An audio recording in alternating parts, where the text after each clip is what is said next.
Everyone, माझ्या channel मध्ये तुमचं स्वागत आहे। बटाट्याची वेगवेगळ्या प्रकारे भाजी आपण सर्वच जण बनवत असतो। आज मी तुम्हाला मँगलोरियन पद्धतीने बटाट्याचं गोज्जू कसं बनवायचं ते दाखवणार आहे। खूप सोपी रेसिपी आहे, तो व्हिडिओ शेवटपर्यंत नक्की बघा।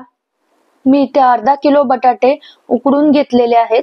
आता त्याचे साल काढून स्मॅशरने स्मॅश करून घेऊयात। नंतर त्यात 2 ग्लास पाणी घालायचं।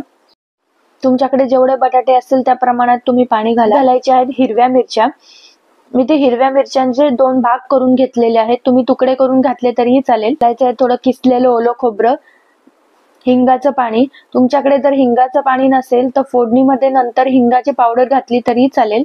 आणि चवीप्रमाणे मीठ घालून सर्व मिक्स करून एक उकळी काढून घ्यायची। उकळी येईपर्यंत आपण फोडणी करून घेऊयात।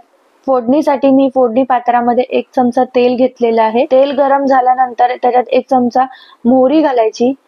मोहरी तडतडल्यानंतर त्यात 4-5 कढीपत्त्याची पानं घालायची। तयार झालेली फोडणी बटाटा गोज्जू वरती घालायची आणि त्यावरती बारीक चिरलेली कोथिंबीर घालायची।